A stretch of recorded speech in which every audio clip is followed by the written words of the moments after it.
Otto Onion. As the head of Revolut Audi F1, you must be thrilled to finally launch your 2026 car. Yeah, this is a culmination of a huge amount of very diligent, careful, detailed analysis of what it takes to win in Grand Prix racing. And so that is what we have put on the car. And what is that? McLaren orange and Mercedes silver. Win-win.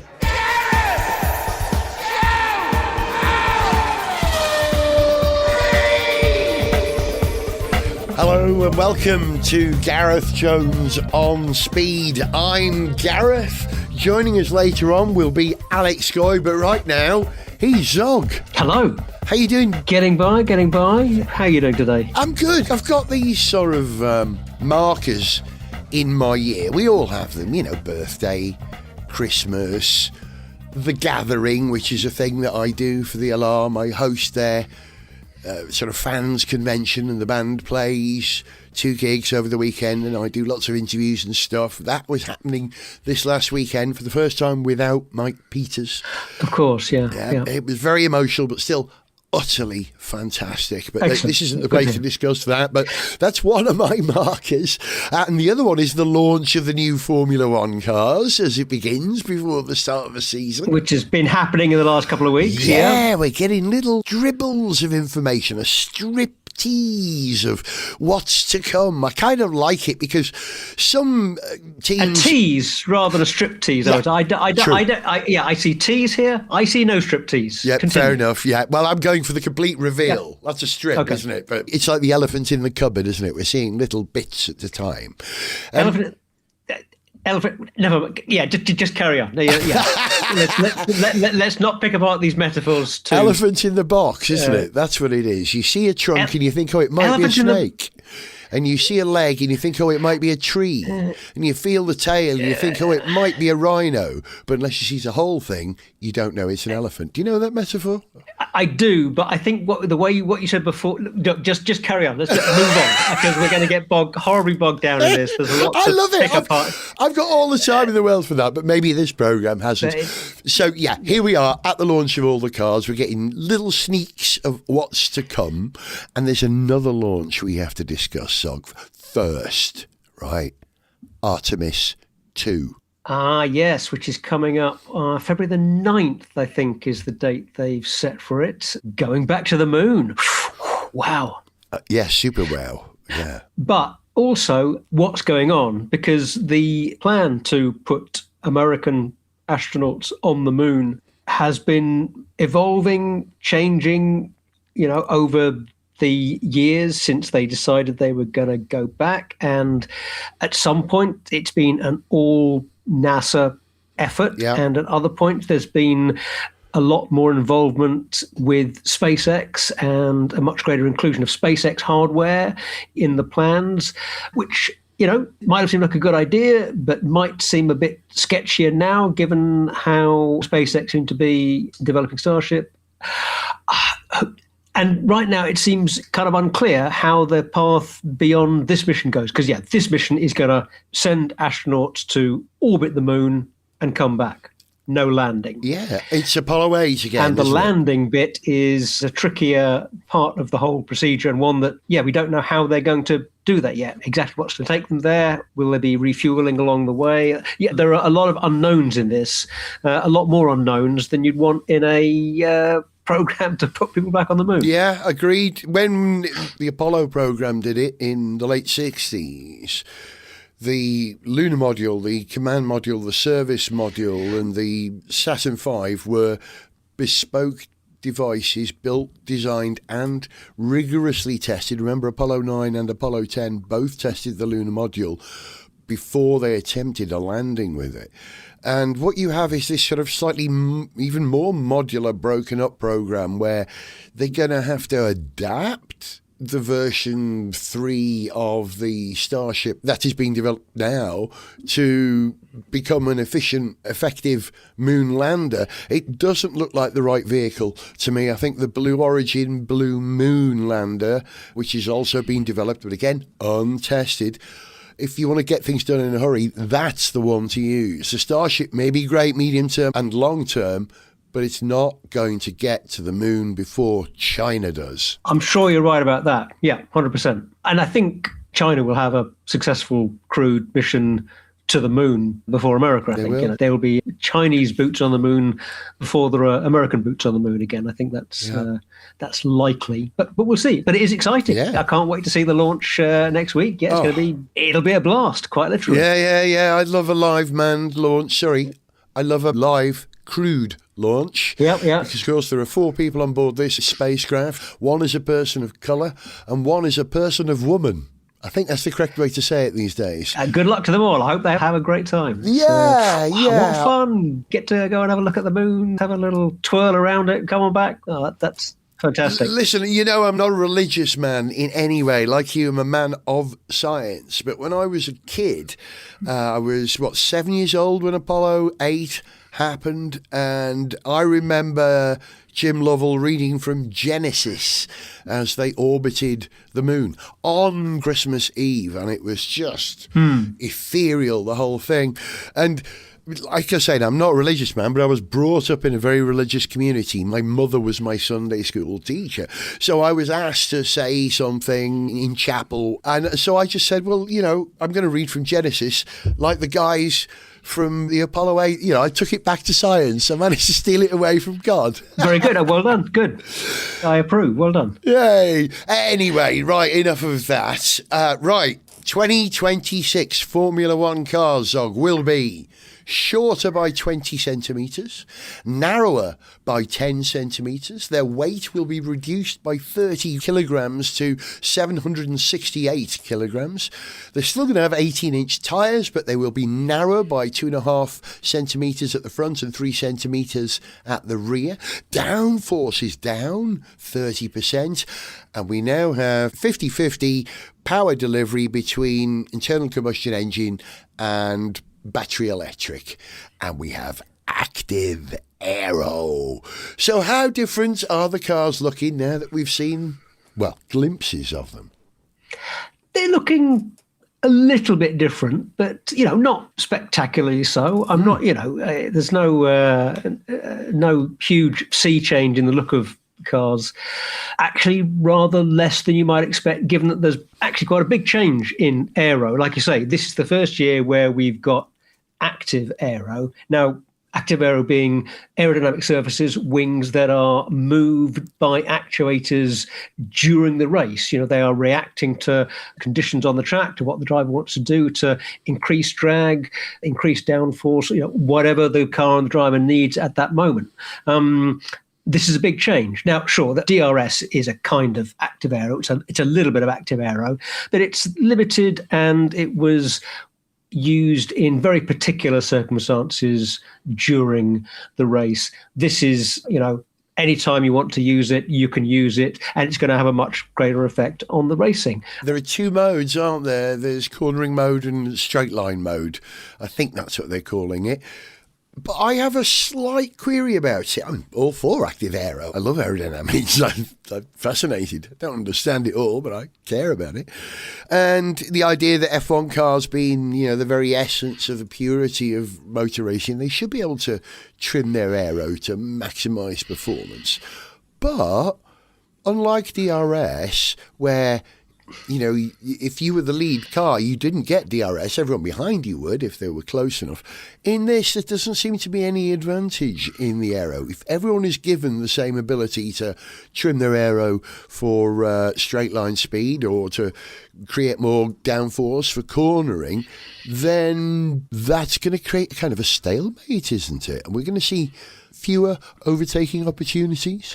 Well, let's see. Yeah, so many things are changing this year. Let's wait and see. That the aero regs, as I understand it, are intended to minimise the problem of dirty air messing it up for the car following the car in front. But we'll see. Let's see what this season brings. But it does seem that quite a lot of the teams are anticipating that during the year, most of the gains they're going to be able to make, or most of what they'll be able to do, is in the aero side of the car's performance, as opposed to the chassis and the engine.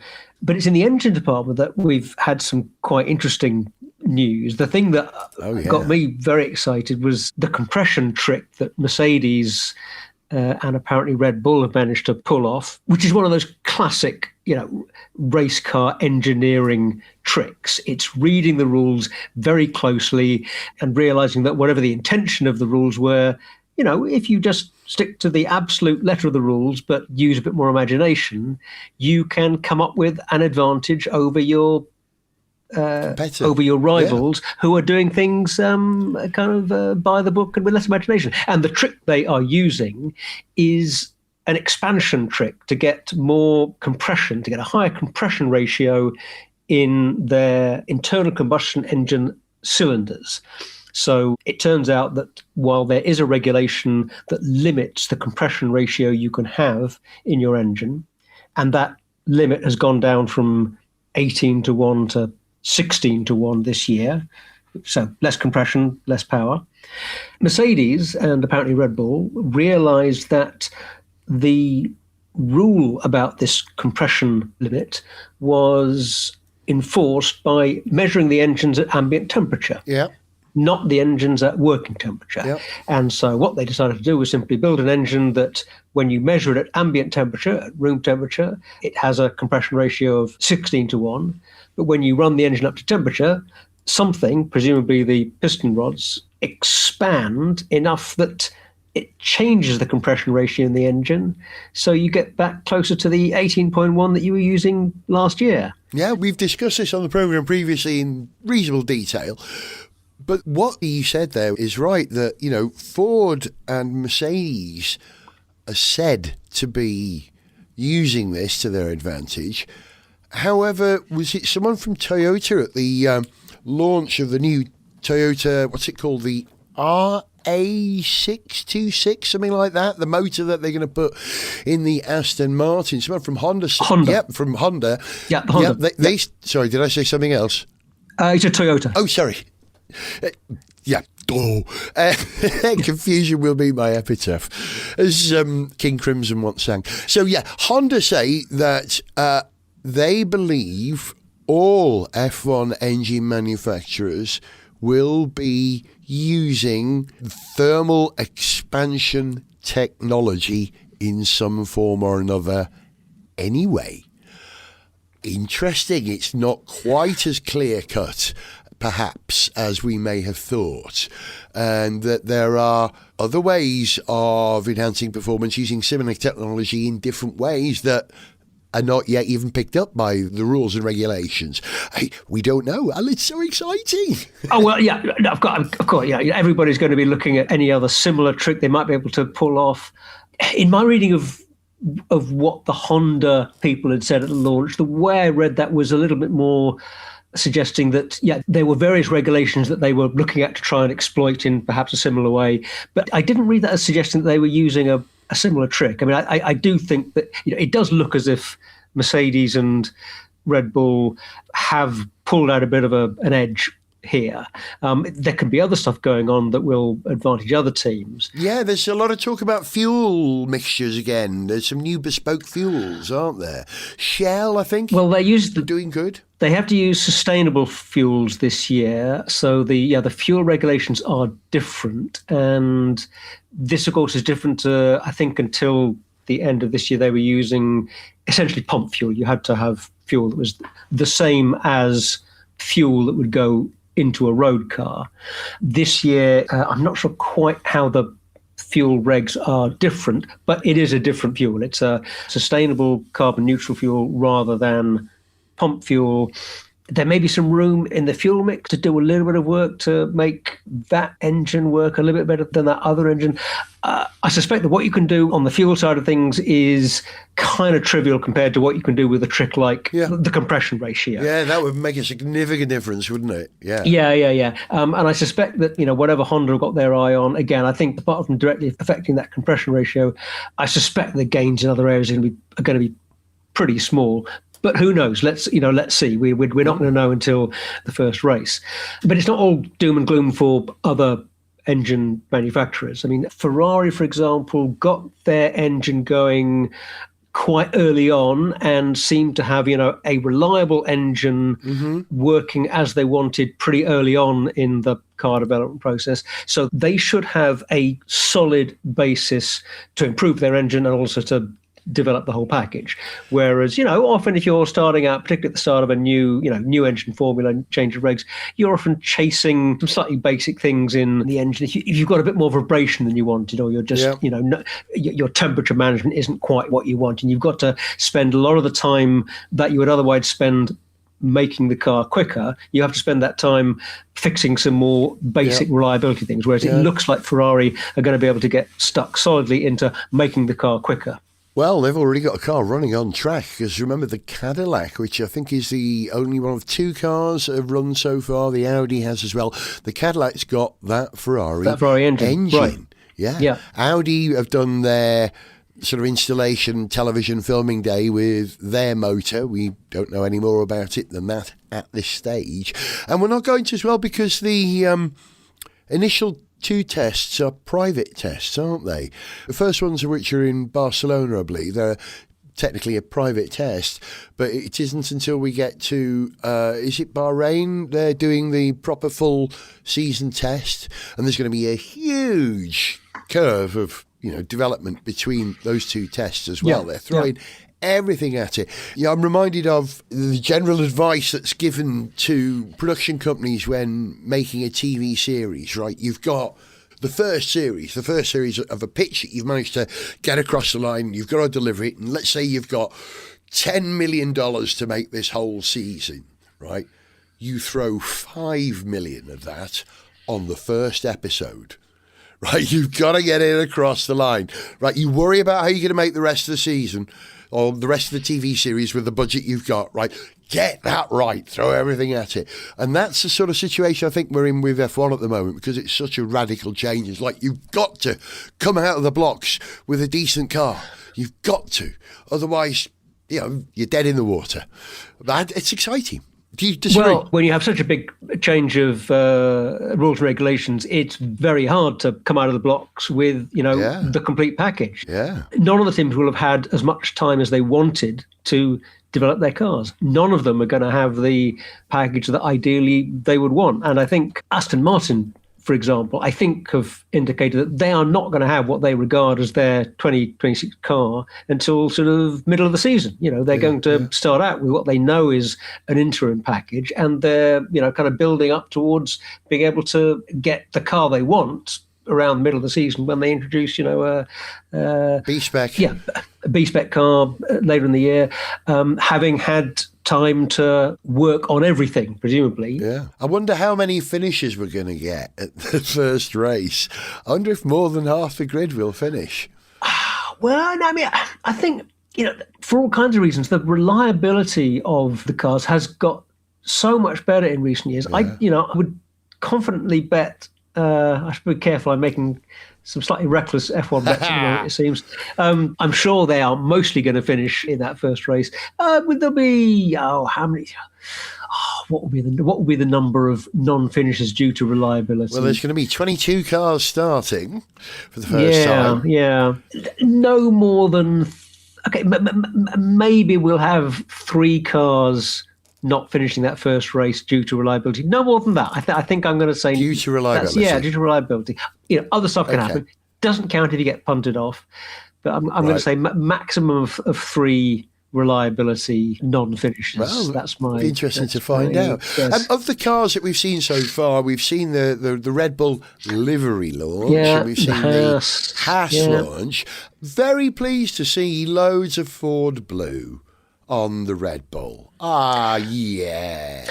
But how much have they actually been involved in developing that car? Yeah. I mean, you were saying earlier that, maybe Ford had, found this trick in the engine. If anyone found a trick in that Red Bull engine, I think it's Red Bull, not Ford, because Ford have only come in relatively late, and, all of the heavy lifting on that engine, I think, was done by the Red Bull bunch, not Ford.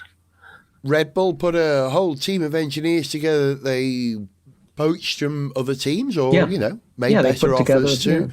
And, they knew the spec and what was achievable. I did read that, was it Laurent Mekies said that Ford had been even more useful in the energy recovery battery and electric motor and software side of things than they were expecting.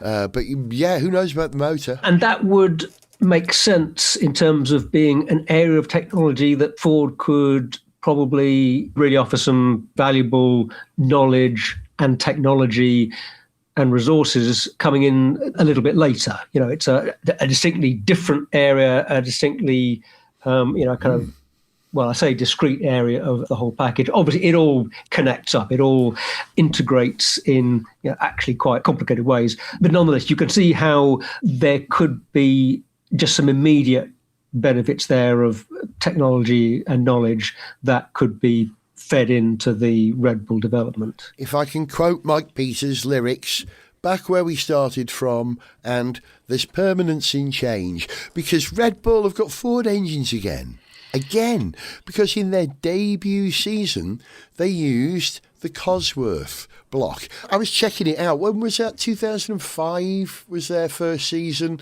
with Ford.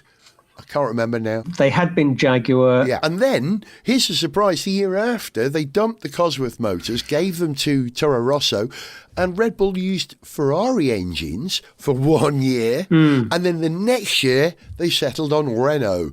So, man, 3 different engines in 3 years. Wow. Good luck to them back then. Wow. But yeah, also, here's another thing about Red Bull. They've lost an awful lot of people recently in terms of continuity. Who's gone, right? Christian Horner, Adrian Newey, Helmut Marko, Jonathan Wheatley, and Will Courtney as well.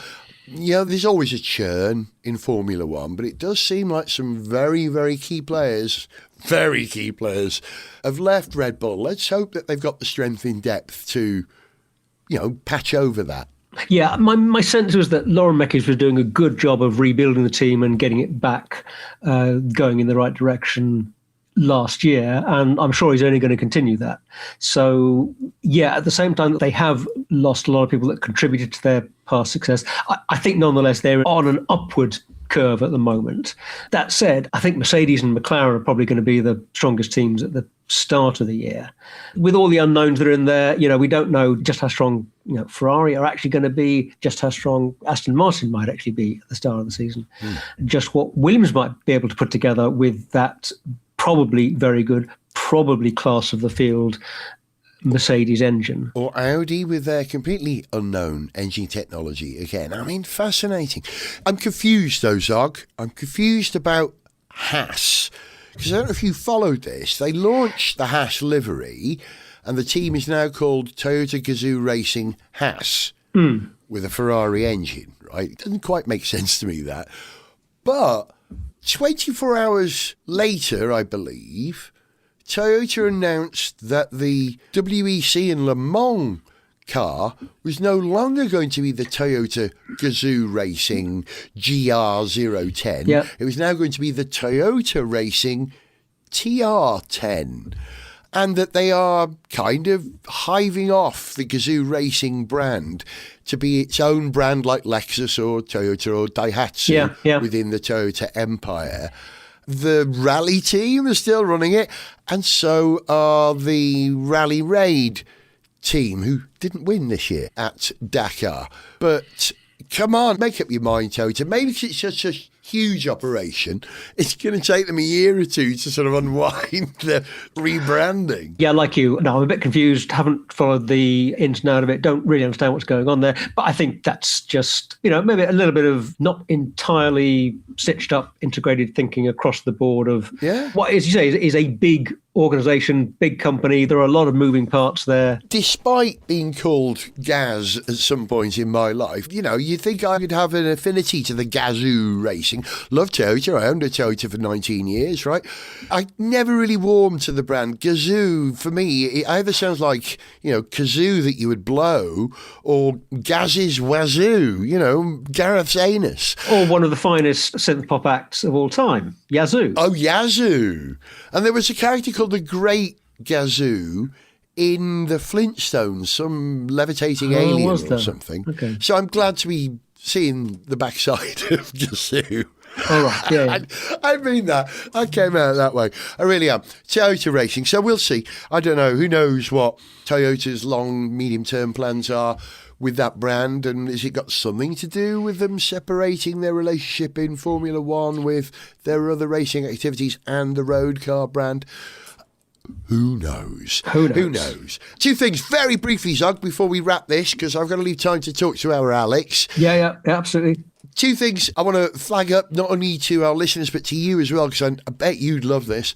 There's a YouTuber called Tom Scott, who does lots of engineering stuff, and he's great.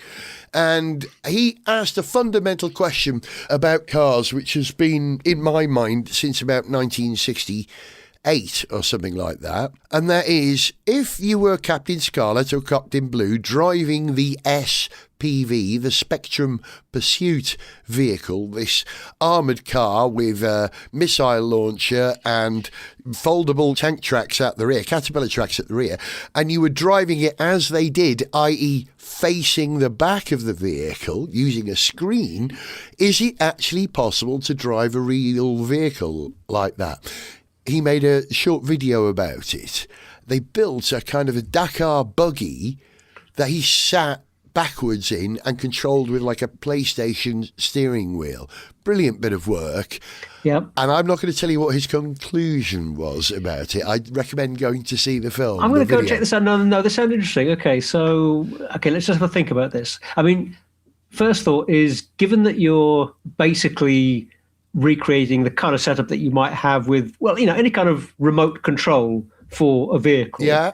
Which might happen anytime that, there could be various stunts in film or TV, for example, that might sometimes be set up with, a radio controlled operator for a car that is going to do something that's considered too dangerous for a person to be in. Yeah. And you can definitely operate that competently if you've got a screen and good controls remotely. But the thing is, what happens if you then take that control setup, stick it on the vehicle that you're controlling, but by flipping it in reverse, you're going to have sensory inputs that could confuse you as an operator. So, Exactly. You turn the wheel to the right, maybe the sensory input that you're getting is the opposite to what you expect. Yeah, your head goes the opposite way. So let me think. My conclusion to this, I mean, I've kind of done this on a bike as well, Zog. I've actually ridden a bike on a long time ago that was configured, you pedal and you ride backwards. And that was almost well, of course. And, I think a lot of us have tried that classic thing with the bike with the controls backwards. I mean, I think it's an old fairground trick, or it is impossible. Okay, having just thought about it a little bit and having that quick chat about it, here's my guess. My guess is that he found it harder than driving it with controls facing forward possible, but it was a little bit harder, basically somewhere in between bike and no effect. So bike, maximum effect, definitely messes you up. Somewhere in the middle. That's my prediction. Very safe prediction. Spoilers. I think you nailed it there, Zeke. Okay.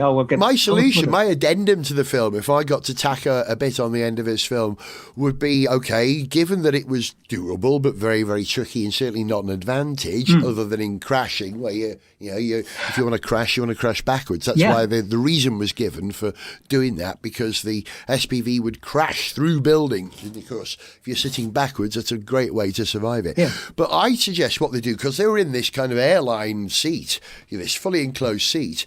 For the SPV, they would need to reverse stimulate the driver. You would need little things that press you in the right direction, the head and the chest and the side. And that would make it much more viable. I'm going to actually put a comment on his page, on the YouTube page, suggesting, right, next stage, do that. Yeah, not about suggestion. However, I think the fact that you need to be doing this movement in the opposite direction to the impulse you're getting from the vehicle's natural motion, I think that means you'd need a much bigger space to do this in. So whatever kind of, flight simulator seat rig you've got in the back of your SPV, you're going to need even more space to make it move. Basically, they should just build in a bit more crash protection, I reckon. They've got, if you've got all the space to do that, just a bit more crash protection That seems to be the simplest solution. I don't know. I love the imagination of science fiction in the 60s. Solving problems that we didn't know we had, right? Beautiful. Yeah, and Jerry Anderson did a great job. Hero. Great vehicles, great shows. Absolute hero. That's it, Zog. We're going to leave you now, but one final thing. Go and look at that video by Tom Scott. I will. Also, go and look at a YouTuber called Tomo, who is currently redesigning all the liveries of the 2026 Formula One cars, as if they're nice, they're great, but he's got another spin on it now. He can do better. Yeah, that's what he reckons. Okay, I'll go and check it out. Yeah, check it out. I'll take a look. Good, thanks a lot. See, speak to you in a fortnight when hopefully we are either just had or just about to have a trip to the moon. Fantastic. Speak to you then. Live long, prosper.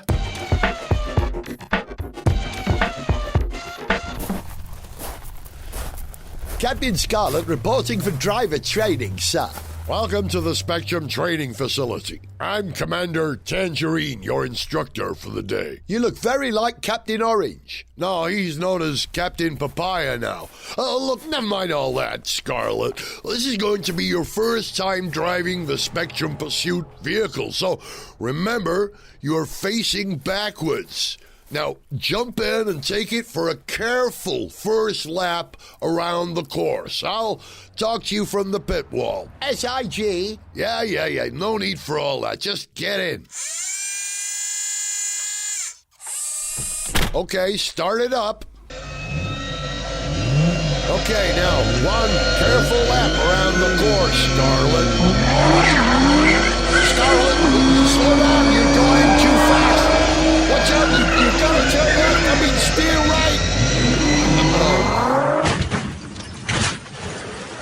Tangerine to Scarlet, please respond. Tangerine to Scarlet, please respond. I'm okay, I'm still breathing, but the SPV is a write-off. Well, I've learned something today. Captain Scarlet, you may be indestructible, but the SPV certainly isn't.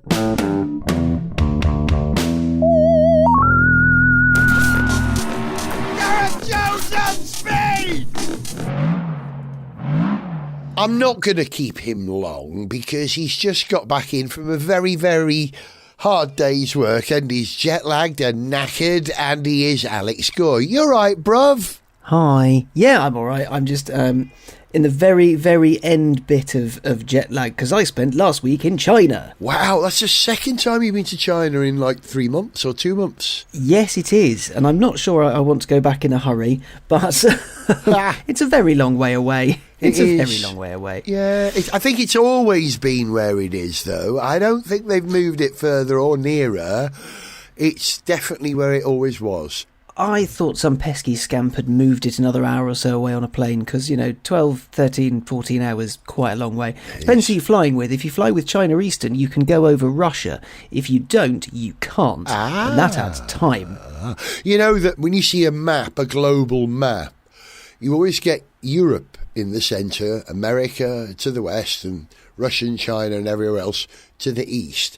But if you buy a map in China, China is at the centre of your map and everything is east and west. Most countries do that, and I don't know what your understanding of Chinese is, or mine is very scant, but what I do know is that the Chinese character for China translates as at the centre of the world. It's like a square with a vertical line through it. That means we are the centre of the world. Isn't that romantic? I mean, that's very nice. Yeah, I genuinely like that. There are lots of things about China that are wonderful, and there are one or two things about China that are less disturbing to a lot of people. Less wonderful, yes. On balance, who were you there with? I was there with Geely, so Geely. We've talked about Geely a lot, but only as a sort of owner or investor in companies. So it owns Volvo and Polestar and LEVC and Lotus, and plenty of others.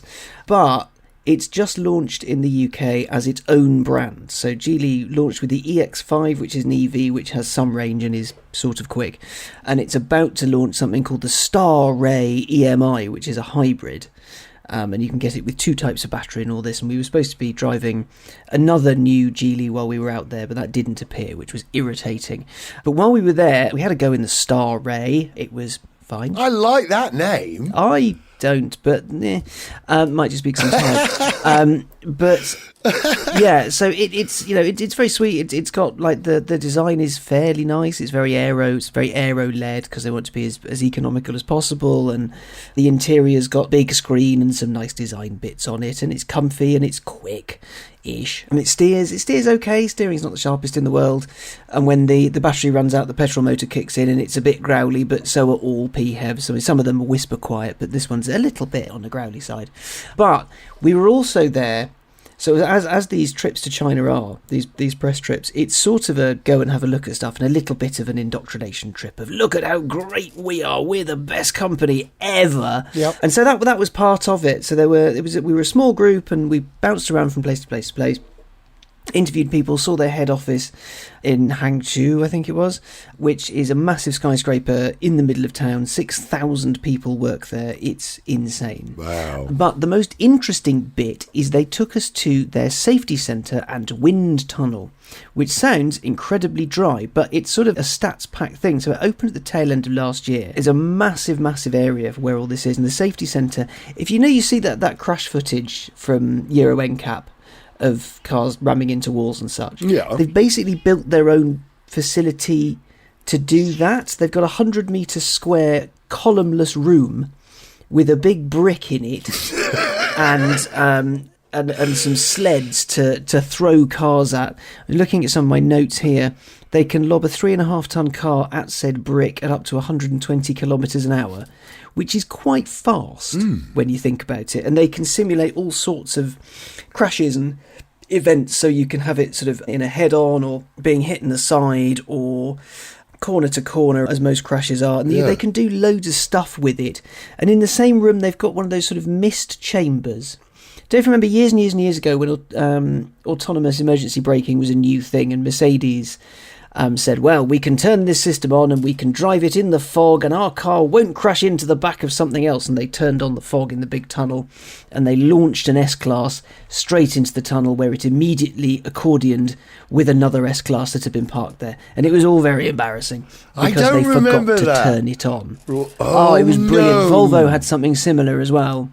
Where they go, oh, it's definitely not going to have an accident, and then it very much did because someone forgot to press a button somewhere or whatever. But they've got their own version of one of those, so it's a giant sort of cage thing. And while we were there, they showed us a Zeekr, I think it was, one of their sort of more luxury posh brands, being driven at speed towards a simulated cyclist, not an actual one. It was a sort of a bike on a stick with a bloke on it, and it did its emergency stop and no one died, and it was all very impressive.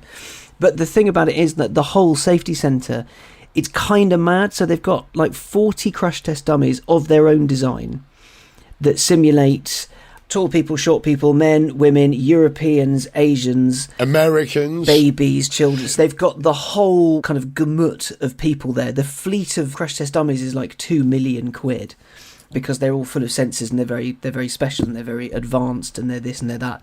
And it was quite eerie to see them because we were walked around a sort of walkway with windows into all these rooms. We weren't allowed to take any pictures of our own, but there are some out there. And there's just rows and rows of these faceless sort of people dressed in crash suits and all that. It was very odd. Do you have any concern that these people may be sentient? The chance of autons being real is low, but never zero. So, Very good. there could have been an auton invasion, but at least while they were murdering us, they could accurately measure the force and impact of every strike around our heads until it went pop. So they could formulate the perfect winning blow speed for a human skull. You said you were outside this cage and able to watch the Auton invasion get saved by autonomy. It strikes me as not necessarily kind of a lecture theatre or theatrical environment in which you might have a safety testing thing. It's kind of without diagrams that aren't entirely to scale. It's a little bit difficult to describe.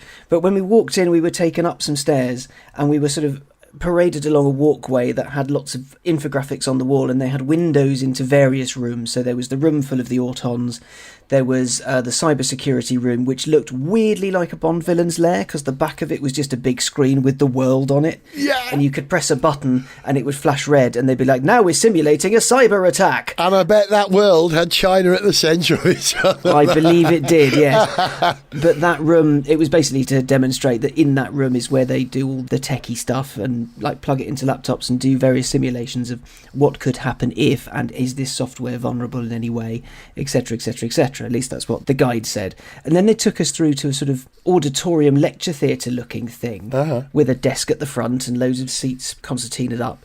And he turned around and pressed a button, and then some of the wall became see-through, and that was the view of the massive room. So they could show people crash tests happen in real time without people being in the room. So you could like turn around and watch it. The AEB thing, we were in the room for it, but it's just a massive space. It's enormous. Were you in the future while you were over there slightly? It was a little bit. Sorry, I was wrong about the dummies. They were nearly 60, so say my notes. And Geely apparently was the first to develop an Asian body type for a crash test dummy. There you go. Intriguing. And they're kept in a temperature and humidity controlled room. Bless them.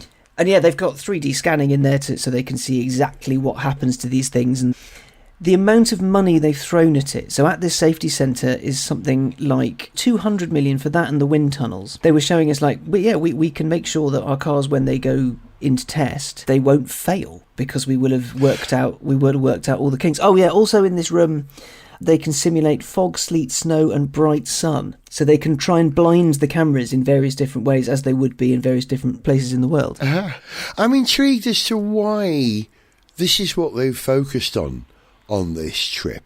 You know, if they're targeting, look how safe we test and crash, is that because they believe the perception of people who are buying the Chinese cars or Geely's cars could be unsafe? The cybersecurity thing, is that to allay fears about Chinese access to networks? To be honest, I think it's one of those things, because Geely's got so much going on and there are so many cars, it strikes me as one of those things where they seem to have all of the money, like all of it, which is why these brands are coming out kind of all guns blazing with amazing deals, because they can afford to not make much on them to start with, right? They just decided that that's what they wanted to do, so they could just do it themselves, and then when they need to do a crash test, an official one, they can just be like, right, fine, yeah, that'll do it, definitely. Quids in. They were saying that they can do 1,800 crash tests a year if they work 24/7 shifts. Interesting. Do you know, I remember reading a thing recently that European car makers, I think maybe Renault, had observed that they were going to try and start manufacturing cars using the quick turnaround process that you find in China these days. China specialises in really churning them out at great volume and very, very quickly from idea to road, and that Europe was going to try and benefit from copying this. We had a factory tour in Linai, I believe it's like, I'm probably butchering the pronunciation of the names, and the factory tour was kind of fascinating because you've been to car factories, I've been to car factories. They are either incredibly interesting because you've never seen one before, or it's a car factory. Where flat bits of metal go in and cars go out. And it's like, oh, there's an automated line. There's another automated line. There are some people. Ooh, isn't this exciting? But the thing about the one we were at, that factory is massive. I can't remember the size of it, but it's enormous. And it's there purely to build the Star-Ray EMI. But the rate they can churn them out is just insane. Like it's mental. You were seeing these people manning machines. Like it wasn't like, say, the Porsche factory in Leipzig, which I've been to before. And there are loads of people on the lines, and they're individually putting things on and doing this and doing that. What we saw there was more machines and people making sure that the machines were doing their job. Yeah. Now, another one of their factories makes the Geely EX2, which is coming to the UK later in the year. It's a small electric hatchback. Over there it has a local name, but it's the biggest selling car in China. It's £6,000 local, so you can see why. Yeah. But they sell 50,000 a month. Yeah, and it's been this for a good few years now, hasn't it? It was like a major breakthrough where they built a short-range, economical, lightweight, cheap city and urban EV and bang, China could afford it, and China went for it, didn't it, in a big way. Yeah, they sell 50,000 a month. To put it into perspective, I've used this stat in a story, which is why it's close to hand. Mini last year sold, of the Cooper family, so that's the 5-door, the 3-door and the convertible, about 169,000 cars globally. And they sell 50,000 of these a month in China. Which is why they've got a 50-storey high skyscraper with 6,000 people working in it. 6,000 people in it. That's why. I mean, it's just mad. The one thing that kind of got me about it is they showed us a concept of something that was going to be basically a Defender rival, but for less money and with a Geely badge on it. And they said, well, this shares a chassis or a platform with this and this and this. And what Geely's doing is it's got all these brands, some we know, some we don't, some are theirs entirely, some are legacy brands. But they're sort of turning themselves into a bit of a Stellantis, but with more advanced tech and fewer Italians. So what I worry about, having seen it all and having sort of been given the full indoctrination tour, there were lots of cars with all the whiz-bangs. There was a big Zeekr thing that was basically 2 armchairs with a 70-inch plasma screen in the back and then someone up front drives. Very, very luxurious and very delightful. But they say, well, this is based on that, and this is based on that, and this is based on that.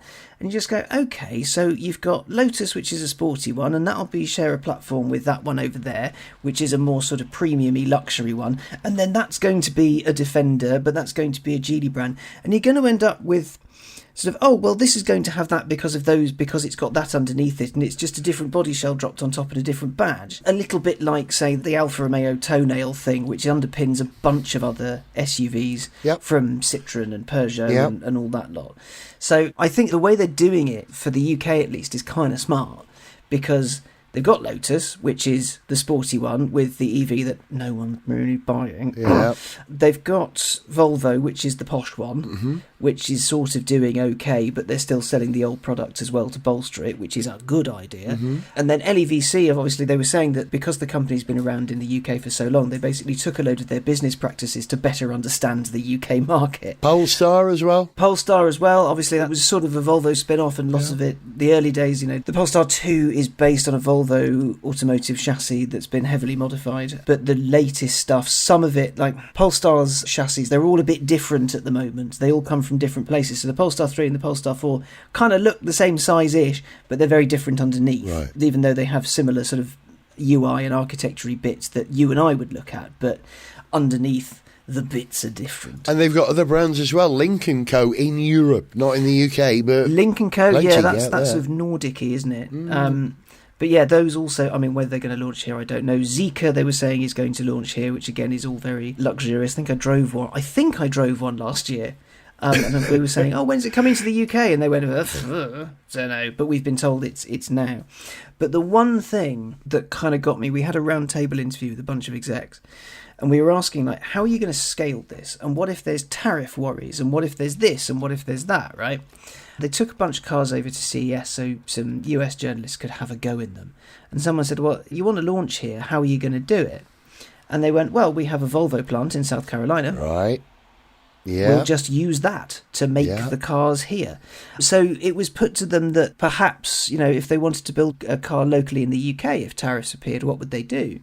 And they didn't say they wouldn't retool Hethel. Oh, really? Oh, my God. Well, they've got a lot of spare capacity at Hethel. Let's be honest. Yeah, I know, but it's an interesting thing because, like, he said that there were lots of ifs and buts to it. Like, you need to have demand for one. There needs to be an actual need for it. The finances need to work, and that needs to work. But Geely, if it needs to, could quite happily go, well, fuck it, Norfolk. Yeah. We'll start churning out EX2s or EX5s or whatever at Hethel. Having said that, the way in which Lotus build cars is quite different to how you produce mass volume vehicles, which is why they're so expensive and why they've not succeeded. But it's a very specialist manufacturer. All they really, it's wrong to say all they've got there, but what they have there is a very large empty building if they want to gut out what used to be the Evora line. Yeah. But they have, a bunch of very, very skilled workers who not quite production line workers, so it's not quite the way Lotus works. They've got that, but they'd have to strip it out and start again. But it could happen. Hey, is that better than Lotus just going under? I mean, in terms of the workforce, anyway. Lotus going under, I don't think they'll let it happen. Right, good. They're working on a hybrid version of the Emea and the Electra, which, would certainly give them new life. Yeah. Whether or not they'd be exciting, who knows? But, you can get a lot of power out of a hybrid powertrain. It's nice and easy. Well, I say easy, I'm not an engineer. But engineers seem to be good at doing it. They're the best people to do it. Listen, we got to wrap this because I want to let you go to bed, man, because I know how wiped out you are. I need to do a sleep. I'm like 4 days out, but I landed on Friday night and then didn't sleep a wink till the Saturday. I had like a few hours on the plane, so I was running on like 35 hours of no sleep or whatever it was. And then slept like a log on Saturday. Sunday, very little sleep. Last night, just about. So, getting there. Well, while you're semi-conscious, I just want to throw two brief things at you for a reaction. Yeah. First one is that, not Geely, but one of the others, Chery, announced this week that their Li Feng Exceed will be the first car on the market with a completely solid-state battery with an incredible performance. They describe it as a shooting brake. I wouldn't. I'd call it a wedge or a sporting long hatch. I mean, lots of people throw shooting brake around willy-nilly and don't really know the true meaning of what they're on about. How dare they? How's the official authority on this matter in the UK? Indeed. Come back to it. Yeah, man, which I'm very interested in. China is knocking it out of the park at the moment. They're ahead of everybody else in many ways. Not all, but the rest of the planet has to sit up and notice and up their game to keep up with them. It's all on cost. It's not all on cost. It's on cost and it's on technological brilliance, to be honest. They're pretty good at it over there, aren't they? And the other one, I bet you know about this. A new Jensen, open inverted commas, Interceptor, close inverted commas. So I saw that. It broke while I was away, but I saw that. The thing is, I don't know the people that make it, but if they are the people I think they are, which is Jensen Automotive International or something That's like that. correct. That's who it is. So they're based up sort of Midlandsy way. Banbury. And they've been Jensen specialists forever, so they know what they're doing around Jensen engines, but they also do the Chieftain Range Rover, which are sort of resto-modded ranges. They'll put a V8 in it, obviously. They built someone a hybrid Range Rover Classic, and they also built a to-order, so a customer asked for it and asked them to do it, an electric conversion, which I drove 2 years ago now, and it was quite good. And I had a nose around their workshop, and they just like making cool stuff go fast. Yeah, but what they do, as opposed to what they're planning to do, and that is design, engineer, conceive a completely new GT inspired by the Interceptor, is a very different thing altogether. This is going to be one of those cars which you might just get a prototype, or you might build and sell a few. I hope I'm not dooming this project by saying this, but I just can't see them getting it across the line. It is so difficult to make cars these days and at a profit, isn't it? I mean, the really interesting thing is the chap who runs it, whose name completely escapes me, he's an old school engineer, proper old school engineer. And I was interviewing him about how the UK became like the EV resto mod capital of the world. Yeah. And what he was saying was like, what we do and what we've always done is we've found a problem, we've then all got down in our little offices and we figured out how to do it on a small to medium-ish scale. Yeah. And then we've waited for someone else, because there's NAFL government support and there's NAFL this and there's NAFL that, to pick it up and run with it. Correct. So from the stuff that they've done, so from the Chieftain stuff and the things they do with Interceptors already, I think they're in a good place because they've got the nous to do it and they've got the business sense to do it, because they're smart guys. They wouldn't have gone, we'll just see what happens. I mean, obviously, it could very happily spiral out of wild control and cause fires everywhere. But, I mean, it's one of those things, like, having spent time with them, I can see why they're confident in doing it. Whether or not it actually works, I mean, I'm sure I can fabricate an edible hat. I've got faith they'll shift at least a couple. That's almost exactly what I was saying. They're going to shift one or two. That'll be it. Alex, it's lovely to end on agreements. We seldom disagree. This is true. This is true. You're a very agreeable human being. As you are too. And thank you for being agreeable to come on this show despite your utter exhaustion. You're a lovely man, brother. Sorry I made you wait late. I was on a launch today that I can't talk about until next time. Can you tell us what it was? I can't. Well, I posted a picture of it on my Twitter. But yeah, I was playing in big off-road things today. Which is something we'll come back to in another episode of On Speed. But for now, Alex, thank you very much, brother. Welcome. Love you. Bye. Bye. If you enjoyed this show, then please like, share and subscribe. For information on how to contact the show, see pictures, read song lyrics, follow us on social media, or to sponsor this podcast, go to garethjones.tv. Gareth Jones on Speed is made in Wales by Whiz Bang. Gareth Jones on Speed!